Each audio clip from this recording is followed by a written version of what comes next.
Bonjour à tous, bienvenue sur boursicotais.com pour cette nouvelle analyse technique Forex, matières premières et Bitcoin. Il s'est passé énormément de choses sur ce marché aujourd'hui. Pourquoi ? Tout simplement parce que sur de nombreux actifs, on a cassé énormément de niveaux et on a eu une forte volatilité. On commence avec la paire de devises euro-dollar qui casse cette fameuse zone historique des 1.0360, un plus bas depuis une vingtaine d'années qui est désormais cassé avec un signal d'accélération depuis quelques jours, voire même quelques semaines. Je vous dis qu'en cas de cassure de cette zone des 1.0360, on devrait connaître une forte hausse de la volatilité. On en a eu la parfaite illustration aujourd'hui. La forte volatilité a même commencé au-dessus de cette zone. Elle a permis une cassure ici de ce niveau et donc une poursuite du mouvement. On a perdu quand même énormément, puisque au début de la journée, on était aux alentours de 1.0440. On est sur 1.0250. On a perdu 200 pips en quelques heures, donc c'est un très fort signal qui a une consonance moyen et long terme, puisque comme je vous l'indiquais, ça fait quelques années que l'on n'avait pas cassé ce niveau. Vous voyez, il date ici de cette zone de cotation, donc il avait été testé en 2016, et lorsque l'on réduit encore un petit peu, sur cette paire de devises euro-dollar, voilà, il faut passer en mensuel pour voir la cassure, et donc là nous étions en 2002, donc 2022, ça fait 20 ans que l'on n'a plus évolué sous ces niveaux.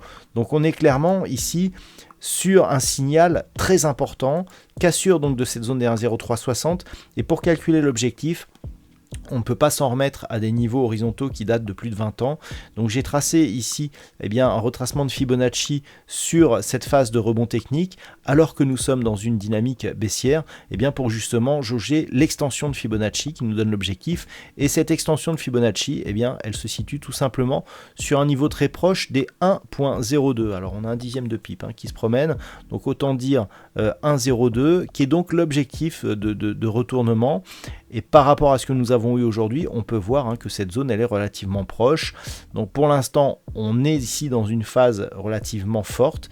Début de phase d'excès, des histogrammes du MACD qui sont très amples sous la zone de survente pour cette paire de devises. Donc attention, une sortie de la zone de survente, la sortie ici d'un retournement des histogrammes pourrait nous donner un signal de rebond technique. Mais tant que l'on reste désormais sous cette zone des 1.0360, on est potentiellement donc dans une dynamique forte avec comme objectif moyen terme désormais un retour sur la parité sur cette paire de devises. Sur la paire de devises livre sterling contre dollar américain, là aussi nous avons une cassure, la cassure des 1.20. Cette cassure, là aussi, elle a une consonance très importante sur la vue moyen et long terme. Il faut passer en vue hebdomadaire pour voir quand cette zone a été cassée il y a peu. C'était en mars 2020, c'était en pleine crise pandémique donc du Covid-19. Et si on se place en mensuel, sur ce graphe donc, qui remonte ici jusqu'en 99, on n'a pas de cassure de cette zone des 1.20. C'est donc une cassure vraiment historique. Et attention, le fait ici d'avoir cette cassure, après vous voyez ces tests ici, on le voit d'ailleurs, on va essayer de le voir sur une vue un peu plus proche. Voilà, d'un point de vue moyen terme, le fait d'avoir eu ici ce contact sur les 1.20, contact ici 1.4340, retour 1.20, test de cassure, beaucoup de volatilité, on était remonté, 1.4210, donc des points hauts ici similaires sur cette phase. Donc d'un point de vue moyen terme, ici le fait d'avoir des successions de contacts sur cette zone et sur cette zone nous donnait un biais neutre. Là on avait eu une première attaque mais on était vite remonté, donc on pouvait avoir ici une fausse cassure. Et là il semblerait que l'on s'attaque à nouveau à cette zone des 1.20. On est au moment où je fais cette analyse à 1.1940.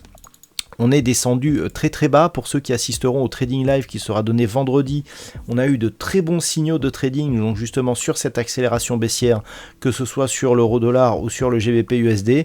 Et donc clairement, le fait que l'on ne rebondisse pas rapidement nous indique que l'on est peut-être sur une cassure durable de cette zone des 1.20. Donc c'est vraiment à suivre, car là ce sont des signaux majeurs sur ces deux paires de devises, avec donc une dynamique qui est confirmée à la baisse, puisqu'on était déjà sur un biais baissier sur cette paire de devises, livre sterling contre dollar américain. Si on trace une extension de Fibonacci de la dernière phase de hausse sur cette paire de devises, livre sterling contre dollar américain, et que l'on essaye de mesurer un petit peu la portée de l'extension de Fibonacci, d'un point de vue moyen terme, nous avons désormais un objectif qui se situe ici sur la zone des 1.1640 pour arrondir.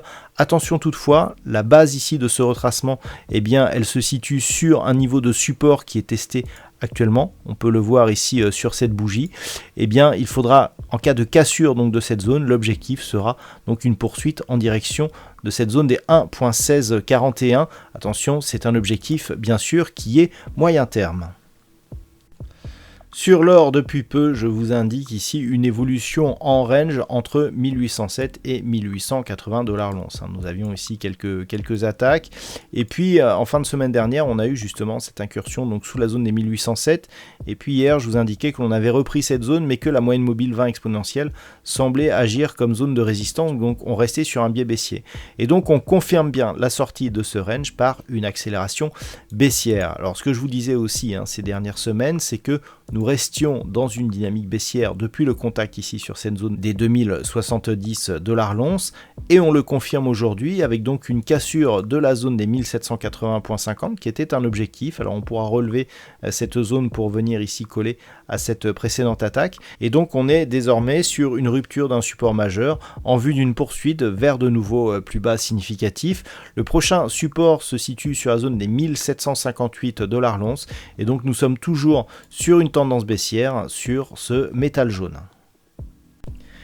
Et puis, autre sensation du jour, c'est cette baisse brutale du WTI. On était ici sur un quasi-contact avec la zone des 110 $ le baril, et puis on a eu cette forte baisse, donc on est parti ici d'une zone proche des 109, entre 109 et 110, et on est venu marquer ici un point bas proche des 96 $ le baril. Donc on est sur une baisse de 13 $, ce qui est supérieur à 10% par rapport à la valeur de départ. C'est énorme de perdre 10% sur un actif en une journée. Et clairement, on est ici, alors je vous indiquais que nous avions certainement une zone d'équilibre entre 93 et 110 d'un point de vue moyen terme. Alors vous me direz, on est toujours dans cette zone d'équilibre, sauf que avec ce mouvement et une telle volatilité, on ne peut plus réellement parler de biais neutre. Nous avions, qui plus est, une petite tendance haussière ici. Voilà, si on essaye de capter ici quelques points bas significatifs, et là, même si on se rapproche et que l'on peut constater que ces points bas étaient plus ou moins respectés, là on a une réelle cassure. Donc on est sur un changement de tendance qui pourrait être à la baisse, alimentée par une peur de la récession à venir qui serait liée à une politique trop agressive des banques centrales. On casse cette zone de support, on casse la zone des 98. La cassure qui serait vraiment un signal important pour le WTI serait une cassure des 93,50. Là, on aurait clairement un vrai retournement après avoir testé ici des points hauts à 121 $ le baril qui avait été marqué lors de cette phase de cotation en début d'année. Clairement, on est sur un retournement de tendance, et donc attention ici à un retour sur cette zone des 93,50 $ le baril. Et puis on termine enfin avec le Bitcoin. Alors vous me direz, sur le Bitcoin, il ne s'est rien passé, pas si sûr que ça. Regardez bien, effectivement on ne voit pas grand chose, pas beaucoup de volatilité, mais lorsque l'on regarde la corrélation qu'il y avait entre le Bitcoin et les indices précédemment, et notamment avec le Nasdaq, on peut s'apercevoir justement que malgré une forte baisse sur les indices américains et notamment le Nasdaq, une forte volatilité puisque le Nasdaq est en train de rattraper son retard, eh bien le Bitcoin lui n'a pas bougé. Et c'est peut-être ça qui pourrait changer. Là où nous avions grossièrement un Bitcoin qui suivait les indices avec un effet de levier même, on pourrait dire, puisqu'on a quand même perdu ici entre cette zone des 30 000 et cette zone des 20 000, 33% de valeur sur cet actif. Là, ça n'a pas bougé. Donc, on reste toujours collé sur cette zone des 20 000. On a eu une attaque ici qui est venue chercher les 18 500. On est remonté, on cherche encore une fois les 20 000.